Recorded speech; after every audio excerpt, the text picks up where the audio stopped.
Whether you're a fan of retro titles or more modern games, I think it's safe to say that we've all seen our fair share of special collaborations. At this point, I feel like anything is possible. We've got Halo Pringles, Sonic Hooters, bruh, they even got Sabrina Carpenter in Fortnite. The possibilities are truly endless. These days, I feel like most collaborations have been soured by this microtransaction hell that we call society. But believe it or not, there was actually a time before this where there was really cool and weird, unexpected collaborations happening that could not be predicted by social media trends and what celebrities have to say. Especially among ones that include merchandise and products.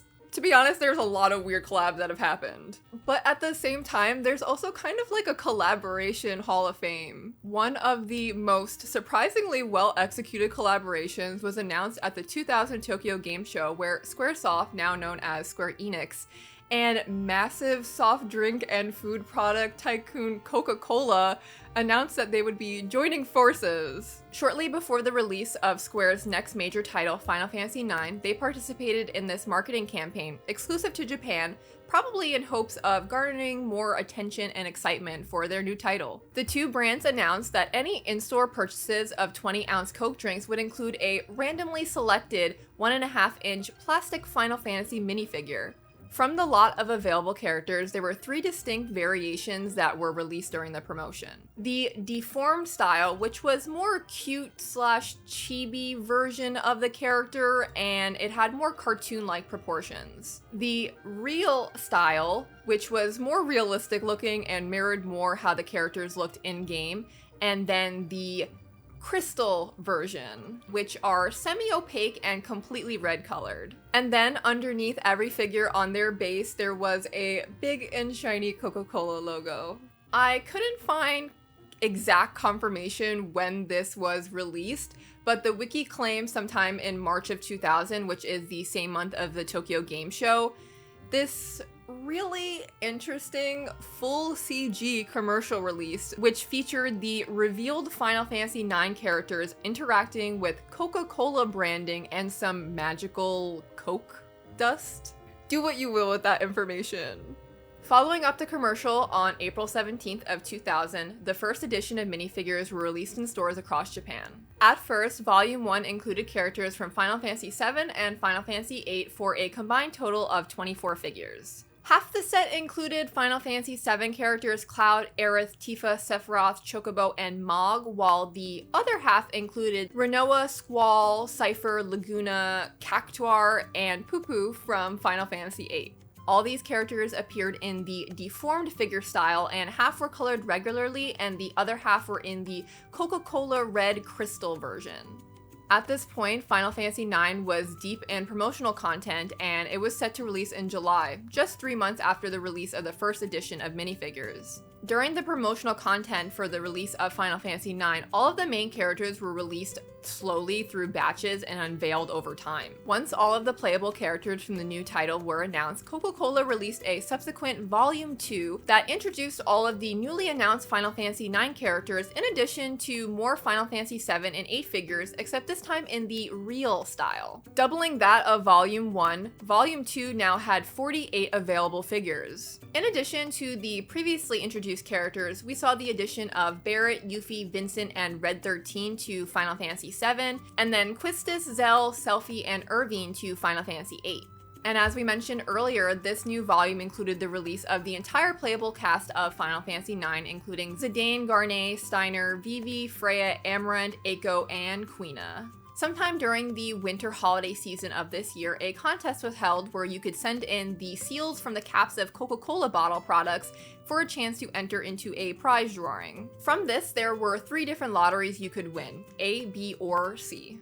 If you were one of the 10,000 selected winners for Lottery A, you would receive the Final Fantasy Coca-Cola Special Box in the mail. This set is actually pretty cool. You would receive 36 figures with yellow bases as opposed to the red bases you would get with in-store purchases, a display case for them, a videotape, which is just a 9-minute compilation of various cutscenes, a yellow Chocobo shirt, a black Shinra shirt, and a hardcover visual booklet that included headshots and artworks of the included characters in the set. And you can actually find some of these boxes still up on eBay today, but they definitely go for a pretty penny. Lottery B had a limit of 5,000 selected winners and was for a Final Fantasy VIII themed JVC mini disc player that was contest exclusive and not sold anywhere else from what I could find. The metallic front plate of the player had an embossed Griever crest on it, as well as on the earphones, and then on the corner was a Final Fantasy logo and then a Coca-Cola logo on the back.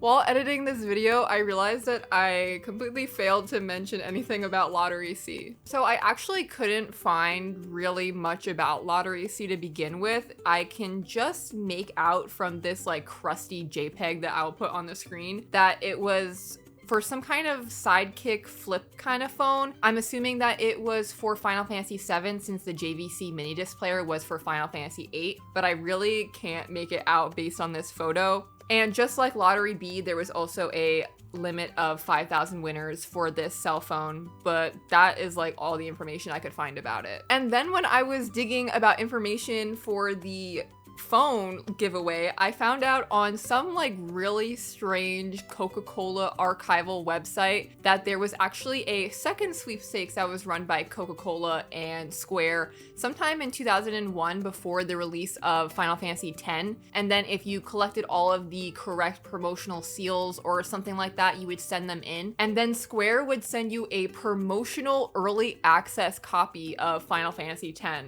I find that a little hard to believe, honestly, and I couldn't find any other information about this promotional sweepstakes event that happened other than this Coke website. But I guess I'm just going to assume that it's true because everything you read on the internet is true.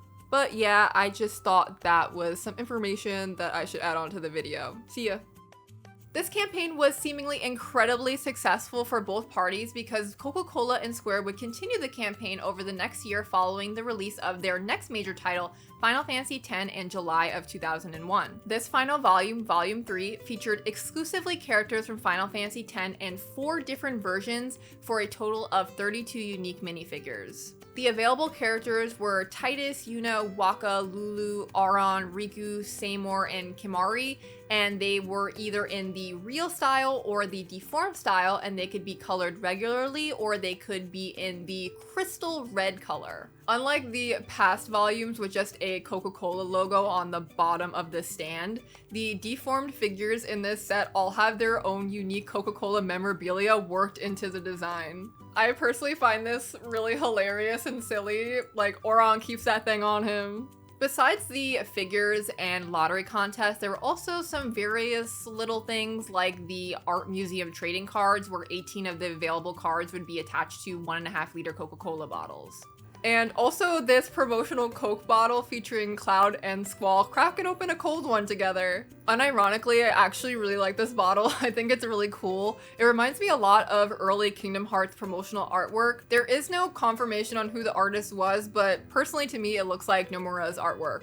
And if you wanted, you can currently get one on eBay for $100.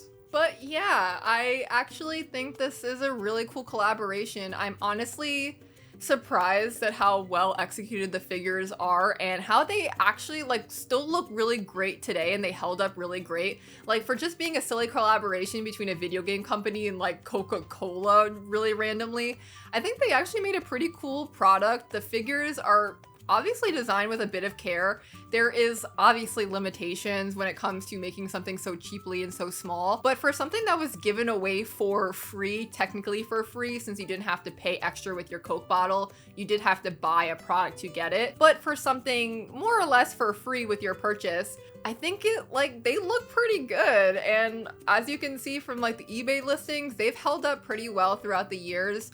And I don't know, I just feel like we don't get cool free stuff anymore. Collaborations these days, I feel like in order to get something for free, it comes with like a massive purchase, like something so expensive, and then you get some like free gifts thrown in just to make it feel like your purchase was worth it. But with something just for like Coke bottles or soft drinks, I think that's really fun that they made an accessible promotion that you don't have to make a lot of money or spend a lot of money in order to partake in the fun, partake in the promotional content, and get a little cool figure for a game that you might really like or a game that you've never heard of, but now you're gonna go check it out. The length of this collaboration is definitely an attestament to how successful it was in the public, and I feel like more games should take a page out of the notebook of Final Fantasy and Coca-Cola. Also, I am just like a knick-knack and junk fan, so I just love collecting physical crap, so that might be why I just specifically love this collaboration. I don't know. I would personally love to see more cool, everyday, chill collabs like this that are really accessible to the everyday person. And just kind of fun. It just kind of builds excitement for a new game. It makes you love the games that you love already even more. Doesn't really seem like a downside, just seems like cool stuff all around the board. Thank you for watching, and I will see you next time. Bye.